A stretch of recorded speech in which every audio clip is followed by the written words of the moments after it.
हर हर महादेव, देवों के देव महादेव के चरण में प्रणाम करता हूँ। दुर्गा माँ के चरण में प्रणाम करता हूँ। सरस्वती माँ के चरण में प्रणाम करता हूँ। गणेश भगवान के चरण में प्रणाम करता हूँ। गुरु भाई गुरु बहनों के चरणों में प्रणाम करता हूँ। भाई गुरु बहन, आज एक कहानी सुनाने जा रहा हूँ। ये बहुत ही दुख भरी है और कहानी को पूरा अंत तक सुनिएगा, तभी इस कहानी का रहस्य मिलेगा कि अपने ही घर में किस तरह दुश्मन बैठा रहता है जिसका कोई भी नहीं पहचान पाता है। क्योंकि घर का चोर को तो लोग पकड़ लेता है, लेकिन घर का चोर जल्दी नहीं पकड़ाती है। उसी इस कहानी में आपको समझाने जा रहा हूँ और बताने जा रहा हूँ। कृपया कहानी को ध्यानपूर्वक सुनिएगा। एक नगर में भीमसेन नाम का एक राजा राज करता था। वो राजा बहुत ही शुभ चिंतक थे अपने प्रजा को लेकर के। और नित्य रात्रि में उठ करके कोई अपने भी एक मंत्री को साथ में लेकर के घूमा करते थे रात्रि में कि कोई पहचान नहीं सके, एक आम आदमी की तरह। और जो भी दुख सुख कानून होता था उसे वह सुन करके और दिन में उसका फैसला सुनाते थे, उस पर विचार विमर्श करते थे। तो राजा और मंत्री एक दिन घूमते घूमते उसे एक अजीब और गरीब सी कहानी सुनाई पड़ा। तो देखिए कहानी क्या है। देख रहा है कि एक मट्टी का मकान है, झोपड़ी, जिसमें कुछ भुनभुनाने का आवाज आ रहा है। करीब 12-1 रात बज रहा है।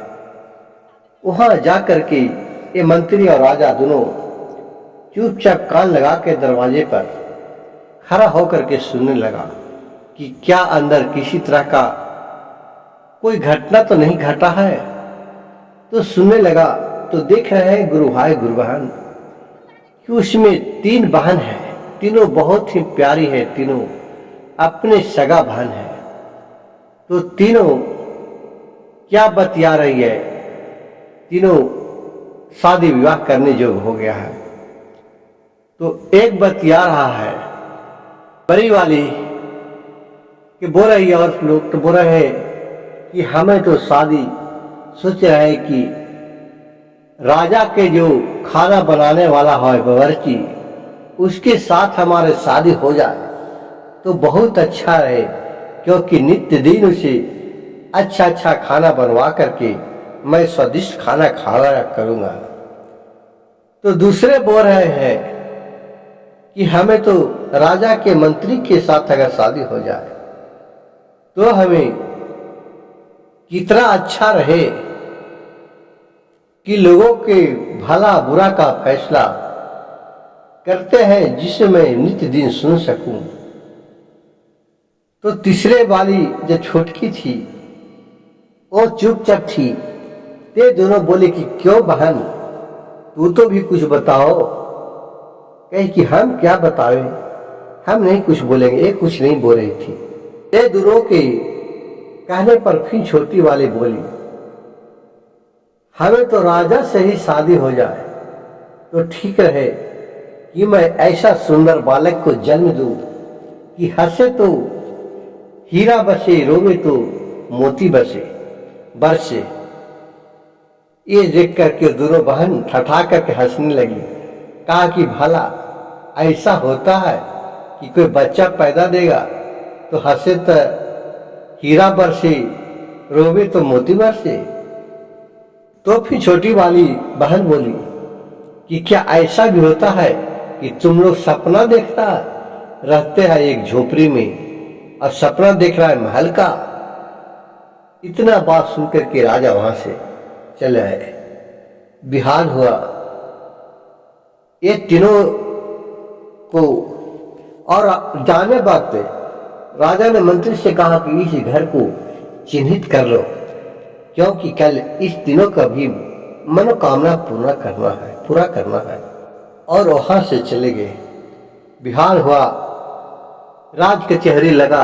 राजा राजभवन में कचहरी में बैठे वहां मंत्री को आदेश दिए कुछ दिनों लड़की को यहाँ लाया जाए।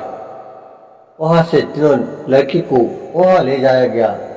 बोले कि चलिए, राजा का हुक्म है, तीनों को कचहरी में बुलाए। अब इन लोग तीनों गए। अब सोचने लगी कि क्या हम लोग कहे हैं, लेकिन तीनों लड़की बहुत ही चंचल और बहुत ही सुंदर थी। अब तीनों से राजा पूछा कि बोलो, तुम लोग का क्या ख्वाहिश है? तुम लोग रात में क्या आपस में बात कर रही थी? बोलो, तुम्हारी यहाँ समाधान किया जाएगा, जो बात रखना है ये रखो। अब तीनों लड़की वहां शर्माने लगी। अब बोलती है कैसे? तो बोले कि नहीं नहीं, हम लोग तो कुछ भी नहीं बतिया रहे थे, हम लोग तो आपस में ऐसी ही हंसी मजाक कर रहे थे, रात में खाना खाने के लिए बोले थे। राजा बोला, देखो, झूठ अगर बोलेगा तो मैं तुम लोग के साथ कानूनी कार्रवाई करूंगा, इसलिए जो सच सच है वो सच बताओ। हम लोग, तुम लोग जब बात कर रहे थे तो हम स्वयं ही और मंत्री आपके दरवाजा पर खड़ा होकर सो रहे थे। जो बात है जो साफ साफ कहो, तुम्हारी सारी मनोकामना पूर्ण किया जाएगा। तो बड़ी वाली लड़की बोली कि राजा साहब, हमने तो बताए थी कि हमारे को अगर शादी राजा के बावर्ची से हो जाए तो मैं अच्छे अच्छे स्वादिष्ट खाना रोज खाया करूंगी। कहा कि ठीक है, तुम्हारी वो भी मनोकामना पूर्ण किया जाता है। दूसरे वाले से पूछे तो बोली कि राजा साहब, हमने तो बोले थे कि राजा के मंत्री से शादी हो जाए तो मैं कितना खुश नसीब समझूंगी। कहे कि ठीक है, तुम्हारे भी मनोकामना पूर्ण किया जाएगा। उसको भी मंत्री को सौंप दिया गया, उसको भी बावर्ची को सौंप दिया गया। तीसरे वाली बोली कि राजा, कह रहे वो शर्माने लगी।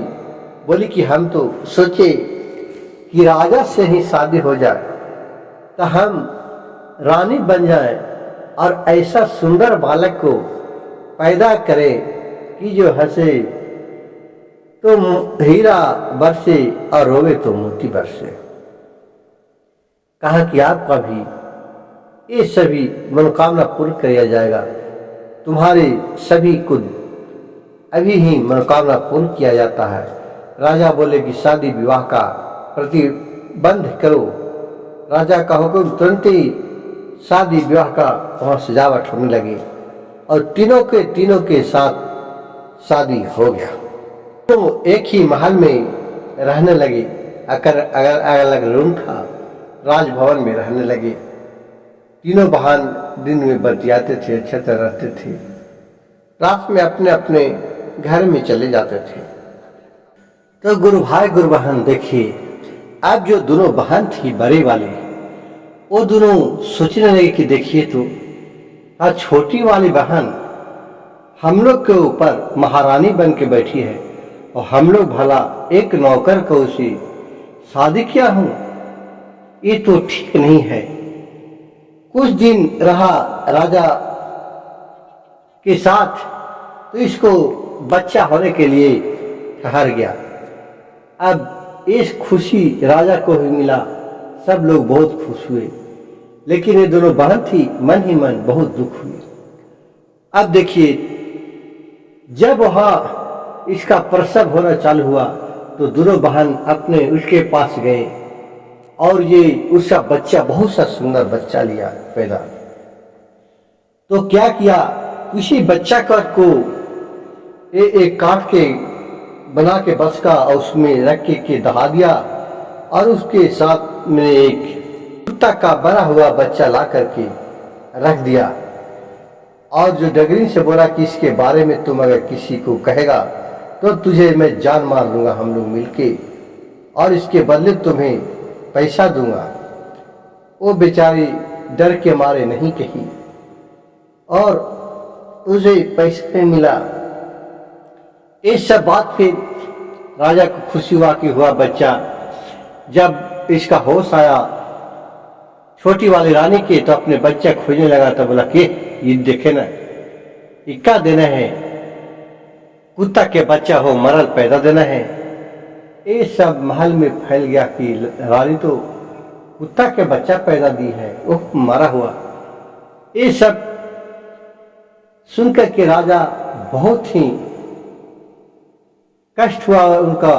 कहा क्यों मेरी रानी कुत्ता के बच्चा पैदा दिया, अब तो इसको लगता है कि हमें रहना ठीक नहीं है, इसके साथ बोलना ठीक नहीं है। फिर उसका एक मंत्री था जो बहुत समझाए बुझाए कि क्या कीजिएगा राजा साहब, इस सब प्रकृति का लीला है, इसका कौन टाल सकता है। अपने पत्नी का क्या दोष है, ये तो भगवान का है कर बना हुआ। राजा को मना लिए मंत्री ने, और वो जो लड़का को दहाया था वो एक नहर में दहाया था। तो नहर के पानी बहता हुआ जा रहा था, तो उसी राजा का एक सिपाही था जिसको उस नहर का देखभाल करने के लिए नहर किनारे ही उसका जमीन दे दिए थे राजा कि लो इस नहर को देख रेख करना और बगीचे को सब साफ सफाई रखना। तो देख रहा है कि नहर में एक बचका दहाल जा रहा है, तो उसको छानना, उसको खोला तो देख रहा है बहुत सा सुंदर एक बालक है। उस सिपाही का बाल बच्चा भी नहीं था। और सोचा चलो भगवान हमारे किसी बहाने तो भेजे हैं। वो अपने घर लाए, अपने पत्नी को ये सब बात बताई। उसकी पत्नी बहुत खुश हुई और वो भोलेनाथ को नमन किए, कहे कि प्रभु आपने मेरी गोद में एक बालक डाल दिए। फिर कुछ दिन बीता, इसको पालन पोषण लिखा पढ़ाओ अच्छे तरी करने लगी, और इसके घर में दिन से दिन दोगुना रात चौगुना की बढ़ंतरी होने लगा। फिर दूसरे बार गर्भ ठहरा रानी को, छोटी वाली को। फिर जब 9 महीना बीता तो दूसरे वाले फिर इन लोगों ने उस वहां भी बालक पैदा लिया। उसको भी इन लोगों ने जा करके काट के बसका में बंद करके और नहर में दहा दिया, और यहाँ ला करके मरा हुआ बिल्ली के बच्चा ला करके रख दिए। जब इसका होश हुआ तो खोजने लगा अपने बच्चे को, तो कहा देखो ना, तूने तो बिल्ली के बच्चा पैदा दिया। भला आदमी बिल्ली के बच्चा पैदा देता है। देखिए गुरु भाई गुरु बहन, वो कितना अपना सगी बहन थी, लेकिन उसका मन में कितना अंदर से घोर था। लेकिन ये सब बात छोटी वाली बहन नहीं जानती थी कि हमारे बहन इतना अंदर से हमारे ऊपर न रुष्ट है। ये बेचारी अच्छे दिल के आदमी थी, ये सब सच्चे सच्चे बता देती थी और विश्वास करके अपने बहन को भी रखती थी, और उसको दोनों बहन साथ में इसकी खातिरवास करने के लिए रखते थे। दूसरे वाले बच्चा भी फिर वही नहर में उसी सिपाही को मिला जिसका पहले लड़का मिला था। वो भी इसको छान करके घर ले गया। ये भी देख के खुश हो गया, कहा चलो अब दोनों बच्चे हो गए हैं, एकदम राम लक्ष्मण ये जोड़ी लगते हैं, कितना अच्छा लगता है, दोनों आपस में खेलेंगे रहेंगे। फिर कुछ दिन बीता, फिर ये छोटी वाली रानी के घर ठहरा। फिर अबरी 2 बच्चे के दिया, तो अबरी एक बच्ची के पैदा दिया। जब बच्चे पैदा दिया उसको भी इन लोगों ने नहीं छोड़ी, उसको भी बसका में करके और उसी नहर में दहा दिया। और इस फिर खोजने लगी तो ये क्या किया कि एक मरा हुआ छुछुंदर ला करके रख दिया। बोला कि लो नहीं तो छुछुंदर तू पैदा लेती है। कैसा कर्म है। अभी राजा को समझ में आने या नहीं कि क्या करूं। ये रानी से बहुत ही नारुष्ट हुए। अब सोचे कि इसको क्यों ना हम मृत्यु दंड दे देते हैं, लेकिन वो मंत्री है, मंत्री बहुत समझाया बुझाया, कहा कि राजा साहब इसमें आपका पत्नी के क्या दोष है, ये बेचारी तो क्या दोष है, इसे मृत्यु दंड नहीं दीजिए। ईसा ठीक है, आप दंड ही देना चाहते हैं, खिंचा ही रहे, कुछ ऐसा दंड दीजिए कि ताकि ये जिंदा रहे। हो सकता है कि कभी इसका समय बदलेगा, एक समय सबको बदलता है, फिर कभी आप अपनाइएगा। अगर इसे मृत्यु दंड दे दीजिएगा तो आप फिर जब भी इसका याद आएगा तो आप कभी नहीं इसका खोज पाइएगा। राजा के बात सुनकर के, मंत्री के बात सुनकर के राजा कहा, तू ठीक ही कह रहा है भाई। उसने क्या किया कि एक काठ का पिंजरा बनवाया और वो अपने महल के चौराहे पर उसको रख दिया और बोला कि जो भी यहाँ जाएगा तो इस औरत पर थूक बिकते जाएगा, अगर जो भी थूक नहीं बिकेगा तो उसको इस राज्य से निकाल दिया जाएगा। जो भी उस रास्ते से जाए उससे उस पर थूकते हुए जाए और जो भी बासी कुशी जूठा पुट्ठा रहे वो सब उसे खाने के लिए दे दे। बेचारी किसी तरह खाकर अपने जीवन बिताने लगा। कहने लगा कि हे प्रभु, हमने क्या गलती किया है, हमारा क्या गलती है कि जो हमें इस तरह का कष्ट झेलना पड़ता है।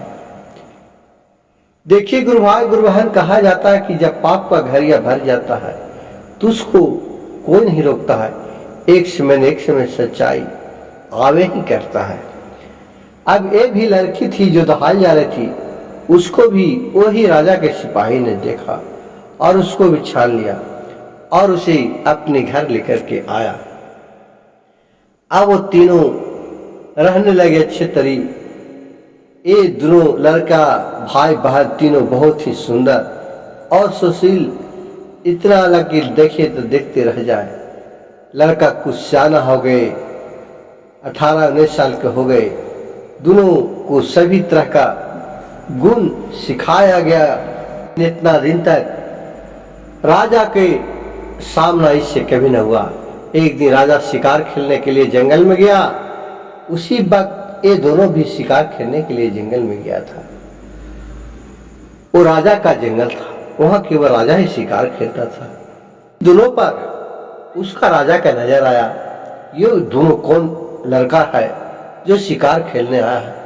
उसे तो राजा का बहुत गुस्सा आया कि हमारे जंगल में कौन शिकार खेलने आया है। तो राजा उसको बुलाया और बोला, तुम्हें मालूम है ये किसका जंगल है? तो दोनों बोला कि हाँ हमें मालूम है, ये राजा का जंगल है। तो बोला, तुमने क्यों यहाँ शिकार खेलने आया? तो कहा, क्या होगा, शिकार खेलने आया था। तो कहा, क्या तू शिकार खेल लेगा? कहा कि हाँ मैं शिकार खेल लूंगा, आप एक बार अजमा के तो देखिए। इतना बात सुनकर के राजा को गुस्सा शांत हो गया। कहा कि छोटे छोटे बालक इतने, कहा ठीक है, एक तुम उत्तर के दिशा में, एक पश्चिम की दिशा में जाओ, दोनों शिकार करके लाओ। दोनों ने वहां से निकला, एक शेर का शिकार करके लाया और एक बाघ का शिकार करके लाया। दोनों को ला करके राजा के सामने रख दिया। इन दोनों के गुण पर बहुत ही प्रसन्न हुए राजा। राजा कहने लगे, हमने तो सोचा था कि इतना कम उम्र में तुमने शिकार का विद्या कहाँ से हासिल किया। ये सारी कहानी कह करके ये अपने राजा को बता दिया कि मेरा घर कहाँ है, क्या है, किस जगह है। राजा कहा, ठीक है, तुम लोग से मैं बहुत प्रसन्न हूँ, तुम लोग आना यहाँ शिकार खेलने के लिए, हम तुमको माना नहीं करूँगा, लेकिन चलो एक दिन हमारे घर भी तुम लोग को खाना खाने के लिए चलना पड़ेगा। तो दोनों लड़के ने बोला कि इसके लिए मेरे एक बहन है, उससे बिना राय विस्मरा कर ले, हम लोग आपके घर खाना खाने के लिए नहीं आऊंगा। कही ठीक है, तुम अपने बहन से पूछ कर के आना, तब फिर कहीं मुलाकात होगा जिसके बारे में हमें बताना। कहा कि ठीक है राजा साहब। फिर उसी दिन क्या हुआ कि देखिए, माता पार्वती बूढ़ी के रूप धर करके और इसके घर आए। बोली, बेटी कुछ खाने के लिए है, कुछ खाने के लिए है? तो बोला कि हाँ हाय आइए खाइए। उसका जो छोटी वाली बहन थी बहुत ही बेचारी नेक दिल की आदमी थी।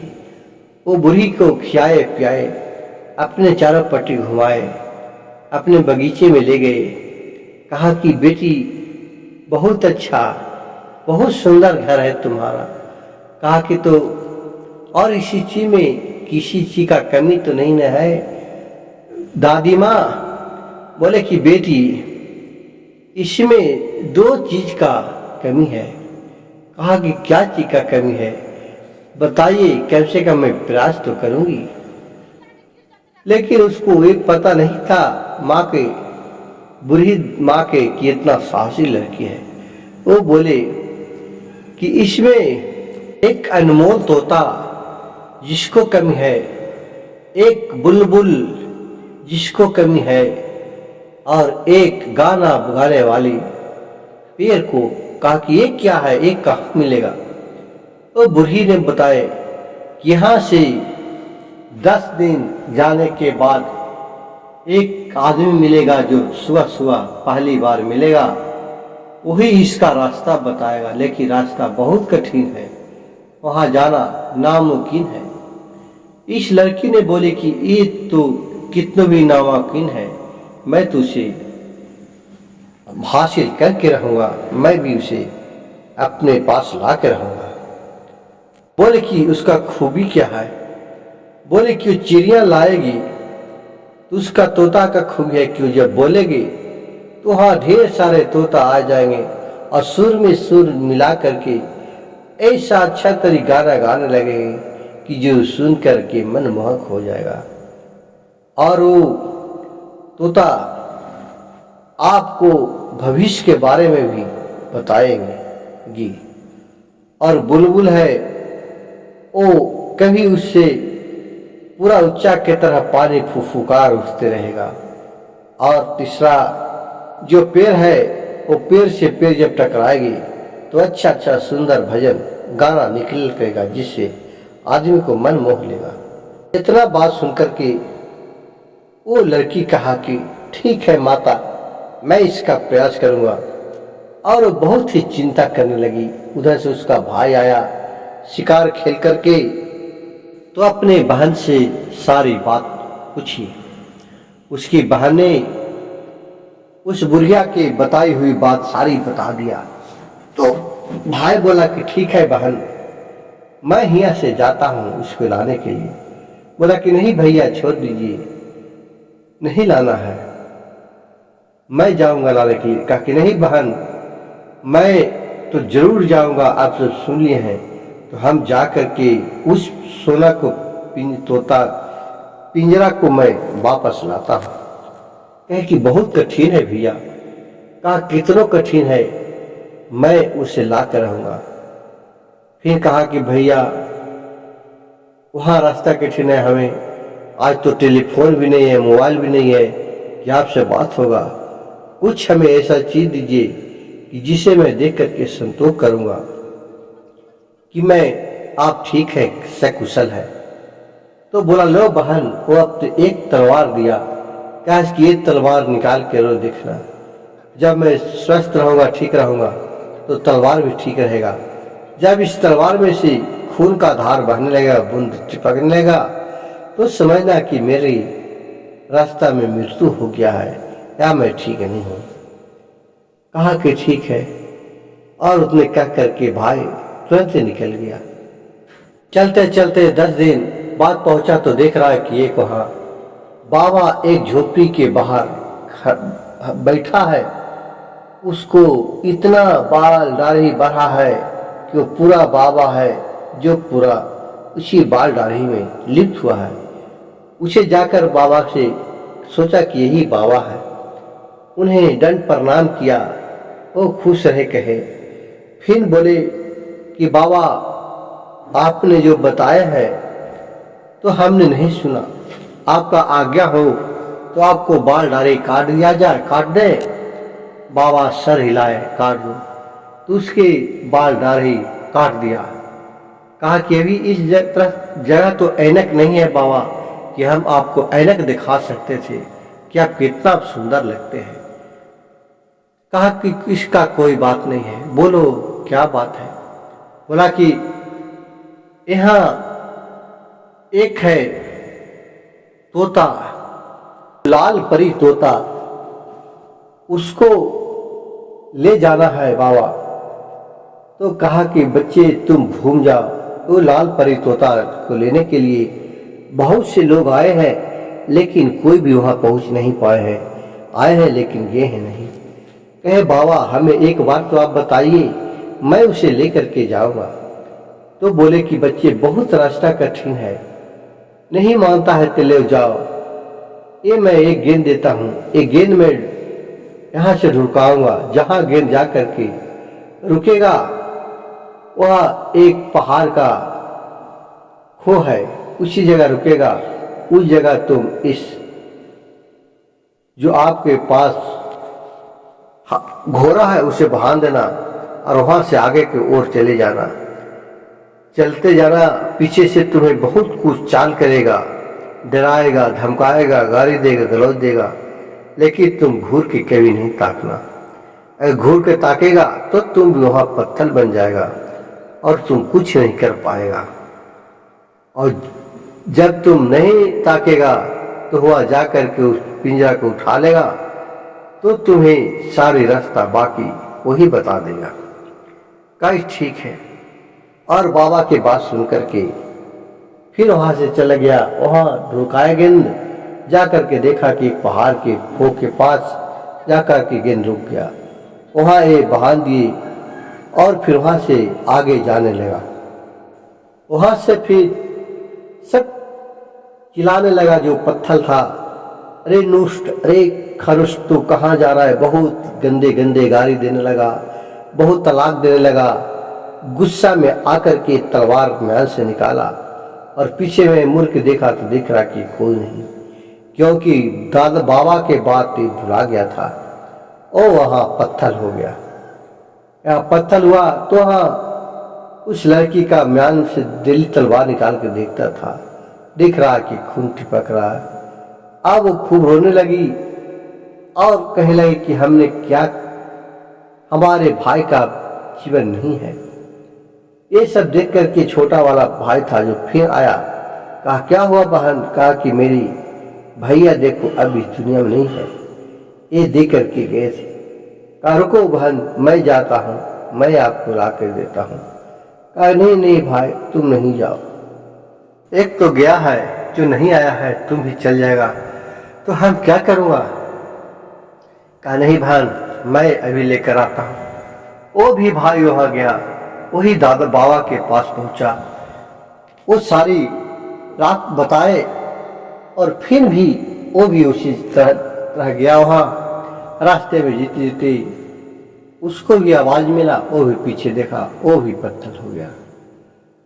अब एक तीसरी, इसको सब बहन के पता चल गया। कहा कि दोनों तो चल गया, अब मैं क्या करूँगा जी की, जब मेरे भाई नहीं रहेगा तो मैं क्या करूँगा? मैं जाता हूँ, उसको छुड़ा के लाता हूँ। फिर ये लड़की भी गई, वही बाबा के पास पहुँच गई। बाबा से पूछे कि लाल परी तोता कहाँ रहते हैं बाबा, हमें बताइए। बोला बेटी, 2 गो और राजकुमार आया था, वो भी गया, अभी तक लौट के नहीं आया है। तुम नहीं जाओ, रास्ता बहुत कठिन है। कहा बाबा आप बताइए तो मैं कितना कठिन रास्ता रहेगा, मैं सभी को छेद करके पहुंच जाऊंगा। कहा लो एक गेंद देता हूँ, गेंद लुढ़काऊंगा, एक गेंद के पीछे पीछे चले जाना, जहां तक गेंद जाएगा वहां तक तू जाना, जहां रुक जाएगा वहां पैर में इसको बांध देना तू अपने घोड़ा को, और वहां से तू पैदल रास्ता चले जाना। पीछे से बहुत लोग चिल्लाएगा, गाली देगा, गलौज देगा, लेकिन तुम घूर के नहीं ताकना। अगर ताकेगी तो जिस तरह दोनों राजकुमार पत्थर हो गया है, तुम भी पत्थर हो जाएगी और कुछ भी नहीं कर पाएगा। और जब तू वहां तोते के पास पहुंच जाएगा, तोता को जब तुम अपने हाथ में ले लेगा तो ही दोनों रास्ता बता देगा। कहा ठीक है बाबा। और फिर वो राजकुमारी वो गेंद के पीछे पीछे गई, वहां पहुंच गया। एक पहाड़ पर जाकर के गेंद रुक गया। वहां वो अपने घोड़ा को बांध दिया और वहां से पैदल चला लगा। और क्या किया कि अपने कान में वो रुआ ठूस लिया दोनों कान में, क्योंकि सोची कि रुआ जब मेरे कान में रहेगा, कोई बोलेगा तो मेरा तो आवाज ही नहीं जाएगा, तो मैं सुन ही नहीं पाऊंगा, तो पीछे ताकूंगा नहीं। अब वहां से वो अपने जा रहा है, पीछे से खूब चिल्ला रहा है, कहाँ जा रही हो, कहाँ जा रहे, घूरसा को तुमको मारना है, ये है वो है, खूब गाली गलौज करते रहे, लेकिन वो कुछ तो सुनी नहीं। फिर वहां से चले गया, देख रहा है कि एक तोता वहां पिंजरे में बंद है। तोता भी खूब चिल्लाने लगे, कहने तुम क्यों आया है यहाँ, तुम्हें मरना है क्या। बहुत गुस्सा में बहुत चिल्ला चिल्ला कर बोलने लगा, लेकिन ये कुछ सुने ही नहीं। जाकर के पिंजरा को अपने हाथ में लिया और जब पिंजरा का तोता शांत हो गया, फिर ये दोनों कान में अपने जो रुआ भरी हुई थी वो निकाल दिए। फिर तोता से पूछा, ये बताओ कि बुलबुल का पेड़ कहाँ मिलेगा और वो गाना गाने वाली पेड़ कहाँ मिलेगा। वो बताए कि ये दोनों अगल बगल में रहता है। दोनों को जाकर के बुलबुल का पानी लिए और पेड़ लिए और बोले कि अब तो तुम्हारे हम रानी हूं। लड़की बोली तोता से कि तुम्हारे मैं रानी हूं, अब तो मैं ये तुम्हें कहूंगा, ये तुम हमें बताएगा। तो तोता बोला कि हाँ, आप हमारे आज से रानी हो गए, मैं आपका कैद में हो गया। जो भी तुम बताएगी पूछेगी, जो मैं बताऊंगा और तुमसे बहुत ज़्यादा मैं बताऊंगा, तुम्हारे बारे में, तुम्हारे पूरा जो बीता जिसके बारे में, तुम कौन ही थी, तुम्हारे भाई कहाँ है। कहा कि ठीक है, ते बताओ कि मेरे भाई कैसे जिंदा होगा। कहा ये बुलबुल जो पानी है, ये पानी यहाँ से लो और एक एक बूंद छिड़कते चल जाना, सब जो पत्थर है सब जिंदा होते चल जाएगा। वो सिक्के यहाँ से छिड़कते चले आया और जो पत्थर था सब जिंदा हो गया, इसका भाई भी दोनों जिंदा हो गया। अब सोचा चलते हैं बाबा के पास मिल लेते हैं, उन्हें कम से कम अपना दुख सुख बता देते हैं। वहाँ गए तो देख रहे हैं कि बाबा ये नहीं है, और झोपड़ी थी वो भी नहीं है। ये जान गई कि ये बताने के लिए ही बाबा यहाँ आए थे।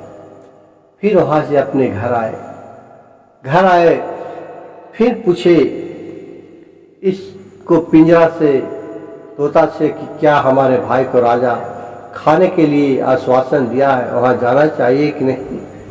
बोले कि हाँ हाँ, राजा जब बुलाए थे क्यों नहीं जाना चाहिए, क्योंकि राजा तुम्हारे पिता है, लेकिन उसको पता नहीं है और नहीं वो विश्वास करेगा। तो बोला कि जब वो पिता है तो ये हमारे कौन थे जिनके पास हम थे। बोले कि ये तो तुम्हारे राजा का सेना था, सिपाही था, ये तुम लोग के पोस के रखा है, तुम्हारे माँ है, वहाँ पिंजरा में बंद रहे, कैद है, उसके ऊपर थूक बिगा जाता है। सारी कहानी कह दिया। ये सुनकर बेचारी बहुत दुख हुए। फिर वहाँ से राजा के यहाँ गए, एक खाने के लिए अपने दोनों भाई को भेजे और बोले कि तू भी निमंत्रण देना राजा को कि हमारे यहाँ भी आप खाना खाने आइएगा। और ये अपने बहन को बहुत प्रशंसा करने लगी।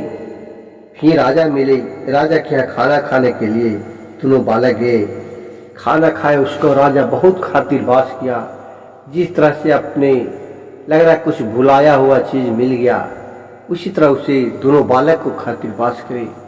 उस महल में देखे दास दासिया राजा को बहुत चंभो करे किए, अजनबी बालक को इतना खातिरबाज कर रहा है, इतना सब चीज हिल मिल रहा है, उसके तरह पूरा नाटक किए, गाने वाला को सब चीज का बुलाए। कहे कि फिर वहां से ये दोनों बालक बोला कि राजा साहब अब मैं चला हूँ अपने घरे, आप भी हमारे घर चलिए खाना खाने के लिए एक दिन। प्रोग्राम रखिए, निमंत्रण रखिए। आप चलिए, एक हम लोग गरीब घर के भी पास आपको चलना पड़ेगा। कि ठीक है, चलो मैं चलता हूँ। फिर 2-4 दिन के बाद राजा इसके घर खाना खाने के लिए आया। राजा को ये लड़की थी, दंड प्रणाम किया, सब खातिरबाज किया, इतना सेवा टहल किया कि राजा को लगवे न करे कि हमें महल से कम सुख मिला, महल से भी ज्यादा सुख इसका घर में मिलने लगे लड़की के पास। और जाकर अपने बाग बगीचे में सगों घुमाया, उस तोते को दिखाया, पानी बुलबुल के पेट को दिखाया। देखा कि जब चलने लगे तो आवाज निकलने लगा, बहुत सुंदर सुंदर हवा चलने लगा, उस पेड़ से आवाज निकलने लगा। और बुलबुल का देख रहा है वहां से पूरा आसमान में पानी जा रहा है, फिर गिर जा रहा है, जा रहा है, गिर जा रहा है। और तोता की आवाज में तोता ढेर सारी स्वर में स्वर मिला करके बहुत से तोते चहचहा रहे। बाग बगीचे एकदम खुशियों से झूम उठा, झूमने लगा। ये सब देख करके राजा कहा कि तुम क्या यहाँ नाचने गाने का भी प्रबंध रखे हैं क्या? लड़की बोली कि नहीं महाराज, हमने नाचने गाने का कोई प्रबंध नहीं रखा है। ये तो पेड़ है जो इतना सब्र में सबर जब आवाज चलती है तो गुनगुनाते हैं और अच्छे अच्छे गाना निकालते हैं।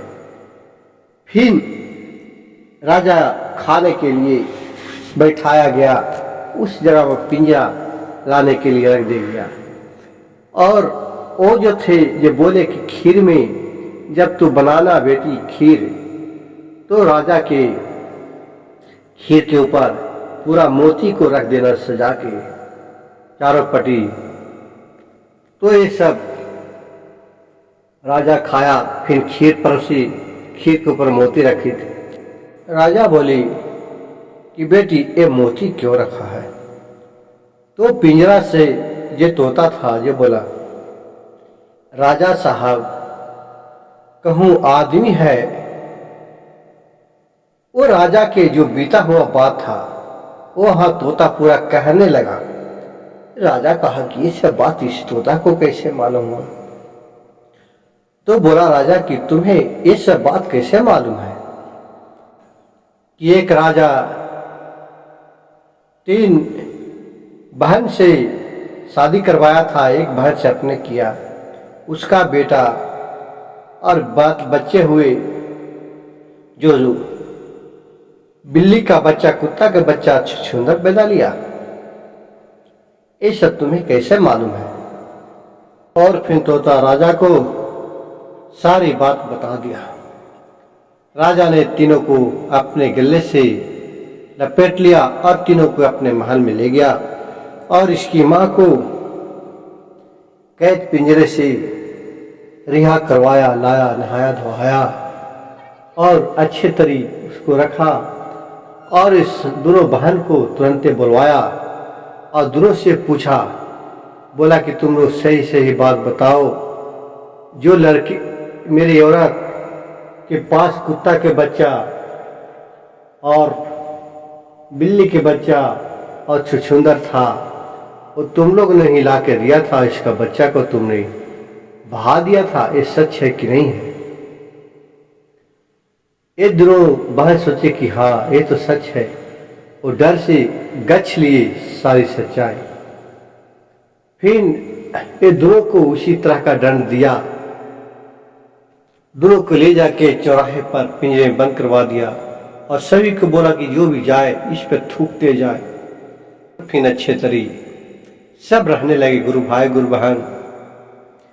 देखिए कि किसी पर ज्यादा विश्वास करने का भी क्या होता है, किस तरह प्रभु भोलेनाथ इसका बिगड़ा हुआ समय वापस किए, जिस तरह भोलेनाथ इनका समय वापस किए, सबका समय वापस कीजिए। हर हर महादेव, घर घर महादेव। अगर मेरी कथा कहानी अच्छा लगे तो मेरे चैनल को एक लाइक, सब्सक्राइब, शेयर जरूर कीजिएगा। हर हर महादेव लिखना नहीं भूलिएगा।